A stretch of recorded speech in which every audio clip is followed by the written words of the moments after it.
तुम्हारे साथी की तड़प तुम तक पहुंच चुकी है। तुम्हारे खुश होने का समय बहुत नजदीक है। इस वक्त ने अपनी करवट बदल ली है और तुम्हें उपहार स्वरूप तुम्हारे भेंट प्रदान कर रहा है। तुम जिसके बारे में हर वक्त सोचते रहते हो, आज मैं उसी का संदेश लेकर आया हूँ। मेरे बच्चे, तुम उससे प्रेम करते हो, लेकिन अभी उस व्यक्ति के दिल का हाल तुम्हें पता नहीं चल पाया है। उससे तुम्हारी पूछने की हिम्मत ही नहीं हुई।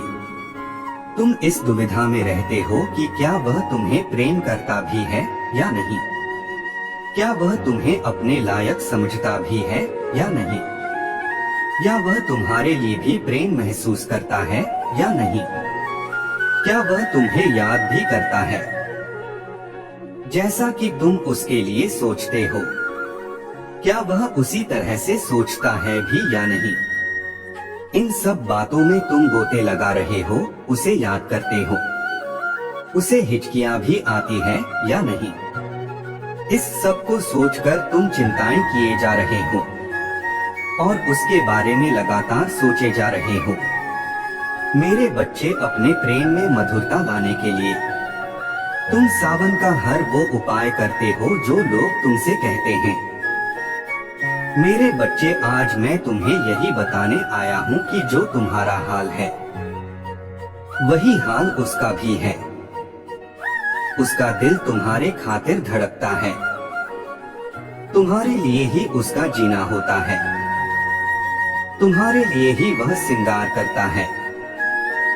वो तुम्हारे साथ एक पवित्र बंधन में बंधना चाहता है और वह इस विवाह को संभव करने के लिए कठिन प्रयास कर रहा है। लेकिन यदि तुम भी उसे अपना सब कुछ मानती हो, तो उससे वो सब कुछ कह दो जो तुम्हारे दिल में चल रहा है। तुम बता दो कि तुम उससे जीवन भर के बंधन में बंधना चाहते हो। यही तुम्हारी दिली ख्वाहिश है। तुम्हारे द्वारा कही गई बातों का वो मान रखेगा, तुम्हारे विश्वास को डगमगाने नहीं देगा। मेरे बच्चे, लेकिन उसके मन में एक शंका चल रही है। वह जीवन भर तुम्हारे साथ रहना चाहता है। वह केवल तुम्हें ही अपना बनाना चाहता है। उसने जब से तुमको प्रेम किया, केवल तुम्हारे बारे में ही सपने सजाए हैं। जब भी वह तुमसे मिलता है, उसको सुकून मिलता है। हर समय तुम्हारे साथ रहना चाहता है। मेरे बच्चे, इस बात से वह भी अनजान है। वह सोच नहीं पा रहा है कि आगे क्या किया जाए। प्रेमी कदम आगे बढ़ाया जाए या प्रेमी कदम पीछे ही रखा जाए। वह सोच रहा है कि क्या सच में तुम दोनों एक दूसरे के साथ भविष्य में रह पाओगे या नहीं। वो तुम्हारे साथ अपना जीवन व्यतीत करना चाहता है। तुम भी तो यही चाहती हो ना। वो भयभीत होता है कि कहीं कुछ अनिष्ट ना हो जाए, कहीं कुछ गलत ना हो जाए। लेकिन तुम उसको बताओ कि कुछ भी गलत नहीं होगा, जो होगा सब सही होगा। उसका हाथ पकड़कर यह बात उसे प्यार से समझाओ और उसको विश्वास दिलाओ कि तुम उसके साथ हो सदा सदा के लिए। मेरे प्यारे बच्चे, मुझे ज्ञात है तुम्हारा हृदय बहुत ही विशाल है।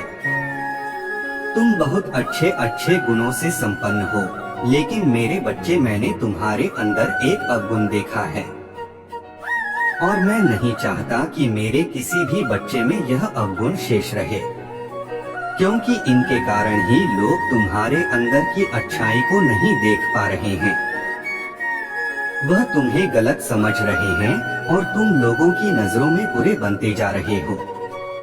वो तुम्हारी खुशहाली और तुम्हारी सलामती के लिए मुझसे रोज प्रार्थना किया करता है कि वह अपने साथी के साथ सदैव खुश रहे और उसके साथी की लंबी आयु हो।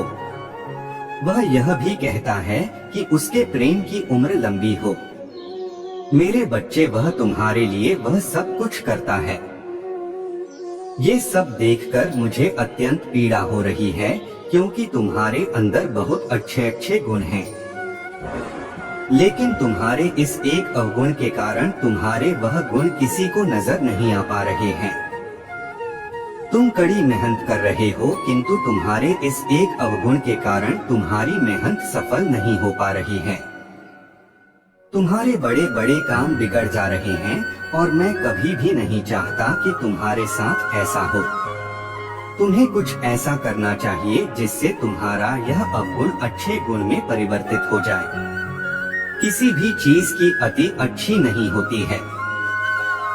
यदि तुमने अपने इस अवगुण को शीघ्र समाप्त नहीं किया तो तुम्हारे सारे निकट संबंधी और तुम्हारे सारे रिश्ते तुमसे दूर होने लगेंगे। तुम्हारे मित्र भी तुमसे रुष्ट हो जाएंगे, तुम्हें नापसंद करने लगेंगे और तुम्हारा जो इतना प्रिय हृदय है वह किसी को नहीं दिख पाएगा। मेरे बच्चे, तुम्हारा यह अवगुण है, तुम्हारा क्रोध।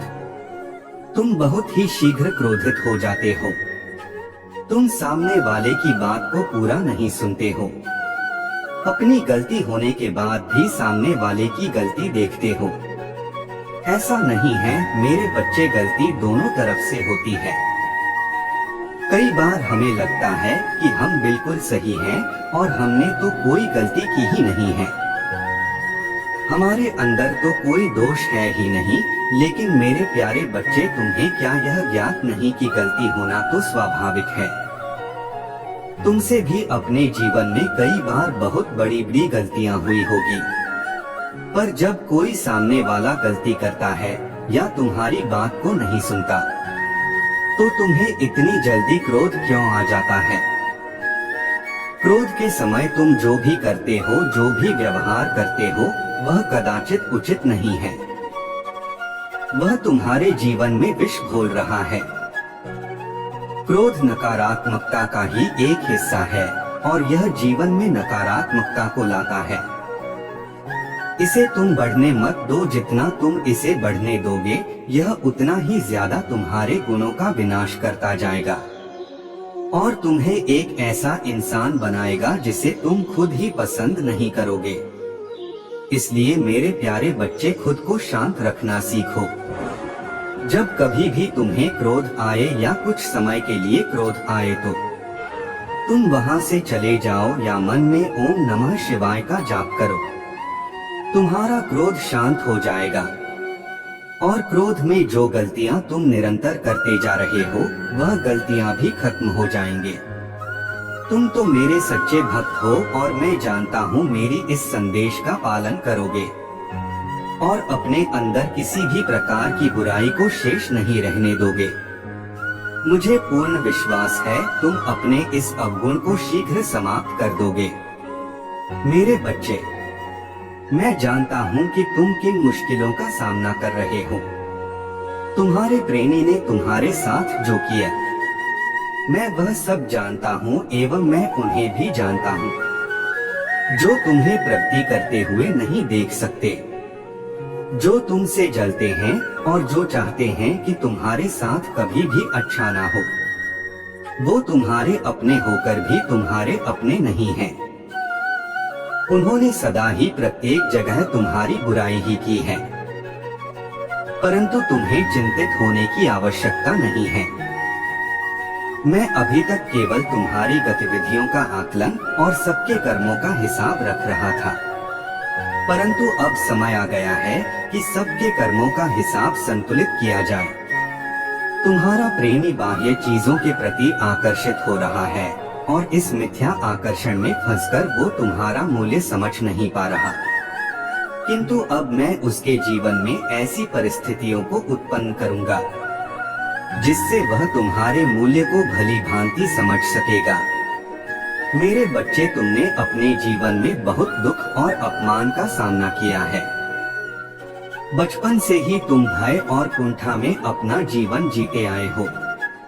तुमने अपने परिवार और मित्रों को जो सम्मान दिया, उनके हित के लिए जो जो कार्य किए, उन्हें उसका मूल्य नहीं है, परंतु अब ऐसा नहीं होगा। अब मैं सबके जीवन में ऐसी परिस्थितियां उत्पन्न करूंगा जिससे उन्हें तुम्हारा मूल्य ज्ञात हो सके। तुम कदापि अकेले नहीं हो। मैं विभिन्न रूपों में सदा ही तुम्हारे पास हूँ। मेरा आशीर्वाद हमेशा तुम्हारे साथ है। सदा सुखी रहो। ओम नमः शिवाय।